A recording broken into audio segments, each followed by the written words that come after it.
All right, welcome to Talkin' Investing. I am Tom, and as always, this is not financial advice. Today, I want to do our Bitcoin and Bitcoin miner update weekend edition. So it's the middle of the day on Saturday, so I thought I would give an update and see where Bitcoin is sitting at and review what happened on Friday's trading day. So we cover Bitcoin and the Bitcoin miners quite a bit on this channel. If that's content that you're interested in, please remember to subscribe to the channel and hit the notification bell.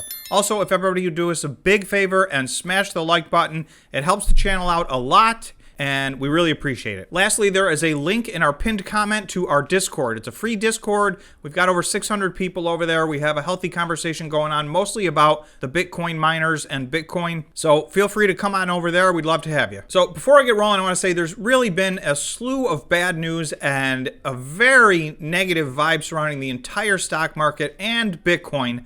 I know that from looking at my comments and looking in the Discord and from the live stream that we had on Friday, that it would seem to me the vast majority of people feel like the downside here on Bitcoin is not done yet. We have not finished. We have not hit a bottom. There's an increasing number of people that believe we're going into a crypto winter. Those are big picture things. I want to show you what the technical analysis is showing us. I'm trying to look at this on a day-to-day basis and give you some short-term outlook based on the technical analysis. So long-term, I am still very bullish on Bitcoin, and I know that there are less and less people with that opinion. The Fear and Greed Index last week hit a 2+ year record and got all the way down to 8. 10 has been the lowest it's been in the last 2 years. So we are in extreme fear. We did dip down to 25,000 a week ago, and I know a lot of people are looking to possibly retest that or even take that out and go lower. So with all that said, let's start out with the Bitcoin miners and look at the big board and see how they did on Friday.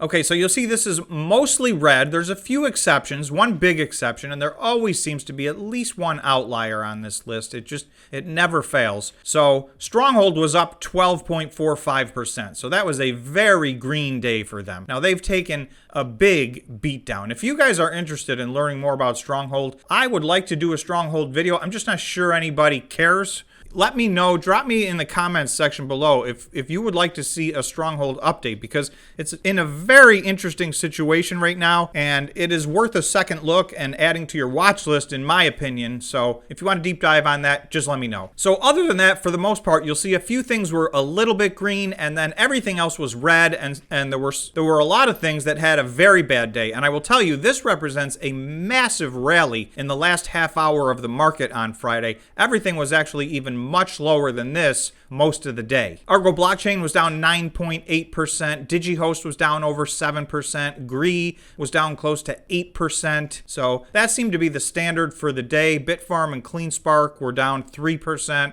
So mostly a red day. Somewhere in the 3 to 5% range for most of the miners, a little bit worse for some, and a couple of outliers in the other direction. Okay, so this is Bitcoin on the 15-minute time frame. Let's take a look at what happened. As always, there is an orange line.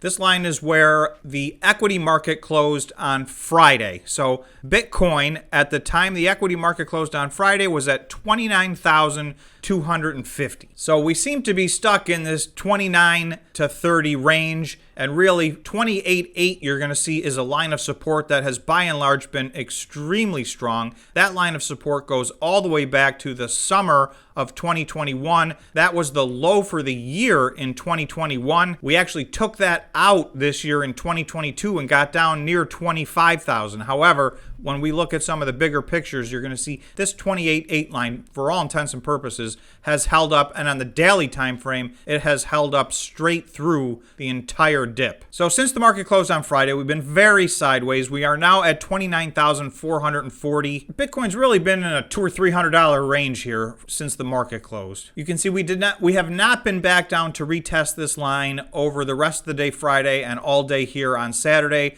However, obviously, I will say we cannot rule that out. We have tested this line so many times, it would be no surprise at all to see us retest this line. So let me zoom out a little bit. Okay, this is on a 4-hour time frame, and this gives you a little better picture of what's going on. You'll see here on May 12th, we did hit a bottom, and this candle wick went all the way down to near $25,000, and it depends which chart you're looking at. But even on this 4-hour candle, this closed up around 27.7. So it quickly got back above the 28.8 line, and we retested it again on the 14th. We retested it again on the 18th. We pretty much candle wick down to it yesterday. Just this period right here is the last 10 days, and it's very sideways activity. There was this crash, so I do think that this was an anomaly. I guess time will tell and see if we retest that line, but it looks like that flash crash down to 25 happened kind of at the peak of hysteria with what was going on with UST. Okay, let's zoom out one more time. Okay, this is Bitcoin on the daily time frame. So this was our old plan Z for zoom out. Now this plan failed. This has been invalidated. We broke to the downside. This held up for 3 or 4 months. We broke to the downside in late April. So somewhere between late April and early May here, you'll see we were setting what was the line of support here for this channel, which was somewhere around $40,000, turned into resistance, and we then had a massive push to the downside. I'm going to zoom in here so that you can see the daily closes on these candles for each day since then. Okay, so when we zoom in, we'll see this is our line at 28,800, and that is the line I've been saying. This is our 18-month line of support. This was the low on the year for the year 2021. All through the last 2 weeks,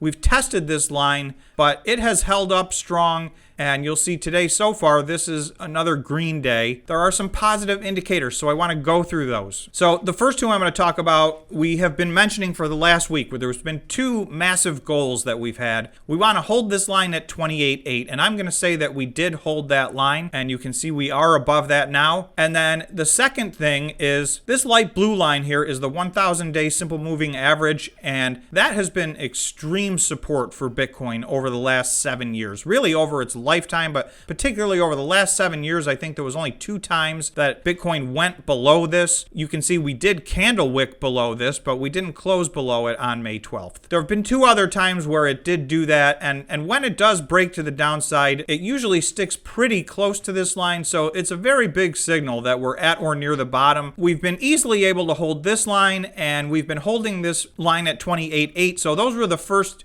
2 things that we said we wanted to accomplish to see if maybe we could start to get some bullish momentum. And I don't think we're there yet on the bullish momentum, but it does seem that the bearish momentum has really died down, and we may be looking at a reversal. So let me show you what else I'm looking at. Okay, so again, this is on the daily time frame. The RSI finally did, back on May 8th, cross over into oversold territory. Spent several days there, kind of double bottomed here, down at around 24. So Bitcoin on the daily time frame is very rarely in oversold territory, meaning under 30. So this was a major event. So we're now starting an upward trend on the daily RSI. So that is a positive sign. This does very much look like a bottom. Okay, more importantly, we've been waiting and waiting and waiting for months for a positive crossover on the MACD, and we got that 2 days ago. Now, I did warn that we had been faked out several times in April. We seemed to be moving towards a bullish crossover. You can see we kept going on the histogram from red to pink, and each one of those times was a fake out where it looked like we were about to have a bullish crossover, and we didn't. And then finally, on May 4th, we actually did have a bullish crossover. We went green on the histogram, and it was still a total fake out. That lasted 1 day. If you look at that day, that was the last day that Bitcoin was holding around this $40,000 mark. The next day was a massive red candle, and we just clearly moved. At that point, you could see on both the histogram and on the MACD lines, you'll see we got some major separation here and had a very bearish run. And it was on this last red candle that we bottomed out on May 12th and hit 25,000. From there, we had a little bit of a positive indicator that we started turning pink again, and we were getting closer and closer to a bullish crossover. So you'll see if I really zoom in, we have had a bullish crossover at this point. So by the time the equity markets open on Monday morning, we should have a pretty clear picture of whether or not this held on and we're maybe in for a little bit of an upswing. At a bare minimum, the massive bull pressure has seemed to totally been relieved. Again, I don't see a lot of downside in the short term unless we see a bearish crossover, which happened to us very quickly here this last time. So I'm just being careful because we did just kind of get tricked. So if this is a quick fake out, then I would be worried that we're going to go retest 25,000 or maybe points below. I think 25,000 will hold. I still think 28.8 is going to hold. But again, this is not financial advice and I don't know the future. So I'm just looking at the technical analysis and all of this looks positive to me. Again, I'm not calling a bull run yet, but it looks like the bearish momentum is pretty much dead right now. Okay, I want to go to one chart here to look at all of the Bitcoin miners. This is HUT and Bitfarms and Riot and Marathon and Hive and Core Scientific. So these are the bigger Bitcoin miners. These are the more established Bitcoin miners. And I just wanted to show they're all having a very similar relationship here with the price of Bitcoin. So this is the Bitcoin chart on the 1-day time frame. So these candles that you see are Bitcoin. And since we peaked in late March, Bitcoin is down about 33% since then. But if we look at all of these large established miners, they range from down anywhere from 54%, and that is Bitfarms, all the way down to this purple line at 68%, which is Riot blockchain. So again, I think this leaves them oversold with some room to make up to the upside. I don't know if that starts Monday or if we have some more